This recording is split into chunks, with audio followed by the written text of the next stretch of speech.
Boys, I was on Twitter this week and, well, honestly, I saw something that offended me and I need to share it with you.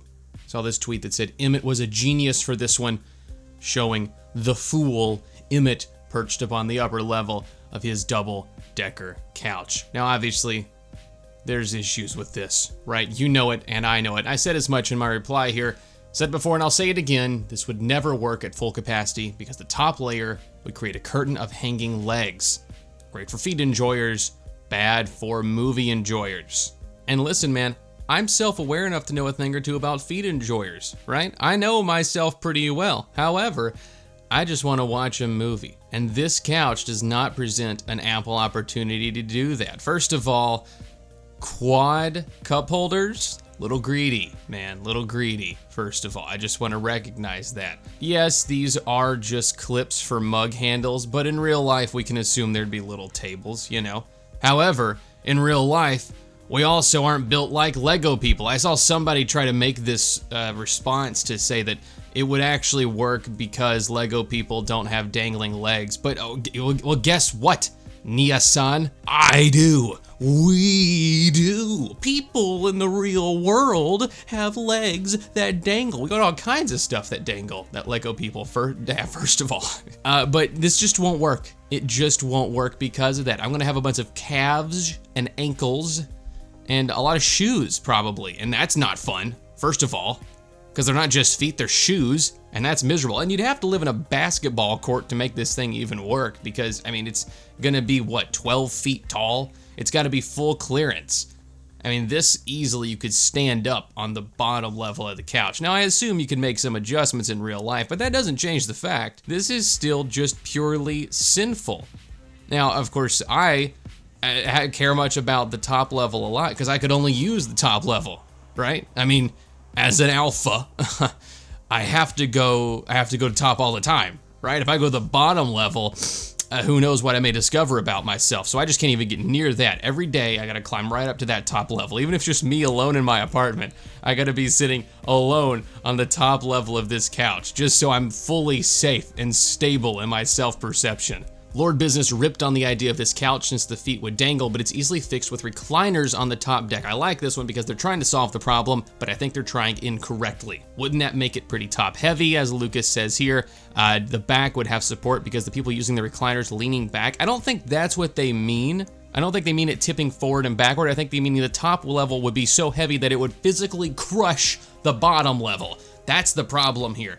And I think that's actually a pretty good observation that Hyperhexagoner has, because that's exactly what would happen. If you've ever moved, anybody, okay? I feel like if you're a male in modern society, at least in America, it's common that you're expected to help move at least one person. By the time you turn 25, you've helped move at least one person. I feel like I've helped move 1,000 people, right? I mean, sometimes in your own family, sometimes it's just people you know. It doesn't matter.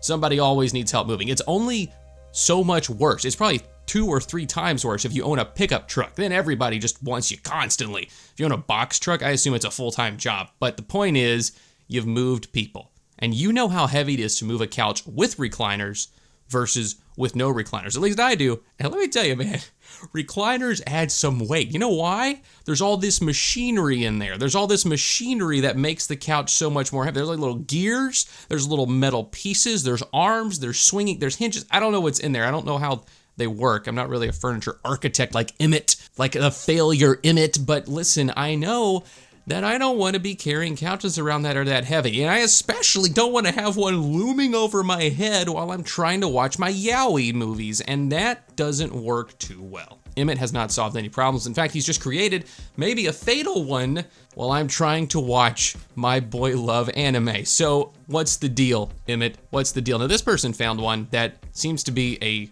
real life version of the couch, but at the same time, I don't really think so for a few reasons. This just looks like a couch that, I don't know, if you wanted to raise it up for floodwaters, I don't think you're supposed to sit on the bottom layer, really, because there's that giant metal bar across the back. I guess you could kind of, maybe that bottom pad flips up, I don't know, but I've seen a few different people reply with this image of this specific couch, and it's just kind of weird, because yeah, let's just say you can pad out the bottom. The top still has that weird flip down pad thing going on, and I don't know what that is. I guess that is to try to solve the feet problem, but it doesn't look too sturdy. You've experienced that, right? Like when you're on one of those office chairs that have the little leg holder that flips out in the front, and you just kind of, you can put your legs on it, but it doesn't feel steady because the little metal arms are so skinny that they don't really hold your legs up reliably. That's kind of what I feel like this would feel like, right? And whether it would or not, I mean, this just doesn't look sturdy. Look at that top level. It's just these little metal arms holding it up on either end. It feels like it'd be like sitting on top of a table. It's gonna wobble everywhere. You're never gonna feel steady.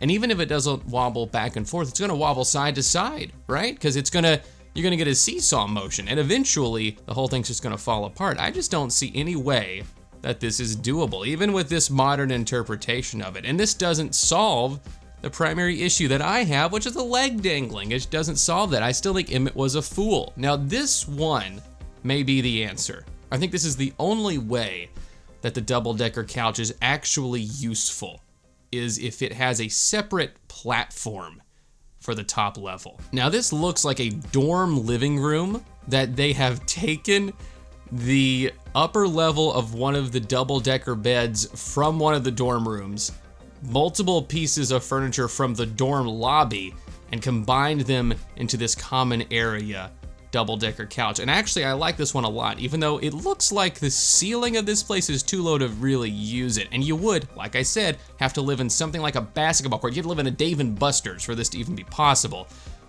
But it does have some merit. You're gonna have to work on it a little bit. I mean, this is a very basic version. You're gonna need some cup holders. You're gonna need a little table area on either side. It's gonna be a big couch, all right?